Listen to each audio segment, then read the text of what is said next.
Okay, all right, girls and boys. So today we're going to use acrylic paints and we're going to be painting some rocks. So I actually found 3 rocks while walking around the neighborhood.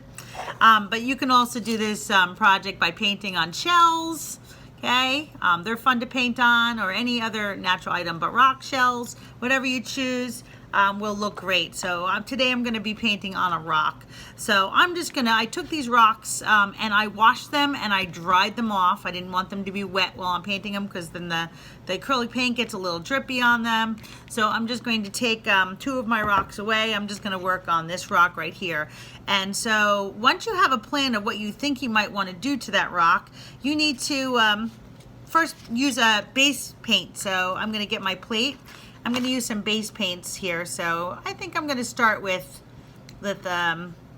maybe I'll make my own color. So again, I'm only putting a little bit of acrylic paint. I can always add more. Can't put it back in the bottle if you take too much. So I'm going to put some colors out here that I think I might want to use for my project. So there's a little green. Here's a little blue. Okay, and oops, there we go. And let's see, what other color should I use? Maybe I'll use a little bit of this purple burgundy. I'll have some black I'll add to my plate later for some details. So the first thing you're going to do is some base colors. So you're going to have to pick a color to put on the bottom, basically. So to paint your rock with. And you may have to take your time in that you may have to paint the top of your rock and the sides of your rock and then let it dry for like 10 minutes and then flip it over and then paint the bottom of your rock if it's going to be the same color. So I'm just getting my brush a little bit wet just to make the paint a little more liquid, since my acrylic paint is a little heavy bodied. And I'm going to make, I think, take this burgundy and I'll mix it together with a little of this yellow. I'm going to make a new color. Mix a new color, a little orangey-ish color. It's like a reddish orange, I guess. An interesting color. I haven't really decided what I'm going to exactly paint yet. Maybe a monster. I'll make a little orange monster. Okay, so I'm putting a little paint in there and mix that a little more. And then I'm just going to paint my rock. And your rock is going to be lumpy and bumpy, so you will have to change directions with your brush in order to get all the little nooks and crannies painted in. So this is just a base color, just something to start my rock off with. Okay. Super simple, super fun, a little bit messy for your fingers, but that's okay because acrylic paint on your fingers will wash off. Comes off of skin. So I'm painting some of the edges now.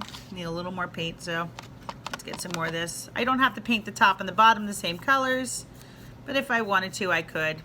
So now normally I would let this dry, but I'm actually going to flip it over just for the sake of time on this video carefully. And then I'm going to make a little more of this burgundy yellowish paint here, just for my starter point here. It's a little bit redder, but that's all right. Yeah, kind of looks nice. Mix it together. Let it mix on that rock. So I'm using a bigger brush just so you can get your rock covered, all the edges. So now it no longer looks like a rock. It's actually looks like a painted rock. So there is just a base color right there. This side's a little redder, this side's a little more orange, and both look fine. So there's my base color. Now normally I give it a couple minutes to dry before I go on to the next thing I wanted to do. And you have to decide, well, what is this rock going to be? Is it going to be a little animal? Is it going to be a little insect? Is it going to have wings? Is it just going to be a painting on top of it? So a lot of you guys saw the dot pictures that were on the rocks, and I know I've had a lot of curiosity, and you can use a Q-tip in order to do those dots, but you can also use the back of your paintbrush too if you wanted to do those dots. And different size paintbrushes have different size handles, so those would actually make different size dots. You can also use the bottom of your marker if you wanted to make a bigger dot. Okay, so or the eraser of a pencil to make some bigger dots as well. So I'm gonna actually like dip this marker lid right here And I'm going to start with the dot in the middle because I'm going to make a little mandala. And a mandala is just a circle design. And I'm going to just use the marker here just to put my middle dot here in blue. Okay, then I'm going to use the ends of my brush in order to put little dots around here. And it could be in a circle or you can make some patterns. So I'm going to make mine like in a pattern, kind of like a flower petal. So I'm just kind of putting these dots, almost like little wings here, right around. And I'm going to fill it in full of dots later on. I'm using a green just because I felt like it. So here's some more dots here. I'm going to put some dots here. And you have to dip. You only get like 3 or 4 dots out of every dip of your brush.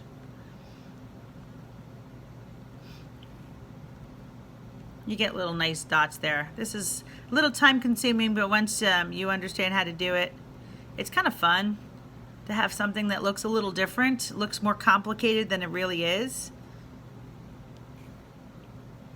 Okay, so there's my little green dots. I will take my paper towel and wipe off the end of my brush if I want to use it again. Okay, and then maybe I will use another color. I'm going to use straight yellow this time. And maybe I'm going to put some little yellow dots coming out here. And again, you don't have to make your rock painting with all these dots. You can make yours look like a little animal. You can make yours have a little message. You could paint a little lighthouse on there, like we've done in the past with our paintings, since we know how to make lighthouses now. You can make it a dog, a cat, a frog. Okay, or you can do some dots like this. Okay, I'm going to change colors again. Let's do a little bit of this burgundy color, this purplish color. Maybe I'll do that inside the flower. I'll just fill this full of like little dots here, just to make it look more interesting. Now when you have a dark rock like this, I'm going to use white as one of my colors because it's going to look great with some white on there. It'll show up nicely. I need a couple more dots.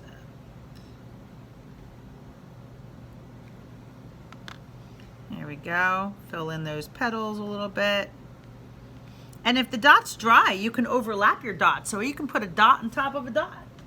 And that would work out great too. So here's a little bit of white. Remember, not too much. And you can make lots of light versions using the white. You can mix some colors. I get a little of that white on there because I can't get it back in the tube anyway, so I might as well use it. Okay. And let's do a little, I started off with the idea I was going to do a mandala, but now it's not turning into a mandala. It's just turning into some kind of a somewhat symmetrical design. A little bit of radial symmetry, which mandalas have, but this is not quite a mandala. But interesting. So I'll put more dots. Dip, dip, dip. I'll put some dots in here. Again, you can use different size brushes, pens, erasers, Q-tips. They'll give you some bigger dots if you want some bigger dots. Okay. But and then I can keep working on it, working on it, working on it. I can go back in with a very tiny brush, and I don't only have to do dots. I can add some lines in here too of some sort. So maybe there's some little accent lines coming out here. I'll put some little accent lines. And again, when you're painting on the sides of the rock, it gets a little tricky. So. Because your rock is bumpy and lumpy and it curves around, but that's part of the fun and the challenge of doing this type of art. So it's just trying things out. It's a rock, so if you really hate it, you can paint over top of it when it's all dry and restart from the beginning again and make a whole new rock out of the same rock they already have. So you guys are going to have some fun making your rock, and I can't wait to see what kind of designs you come up with.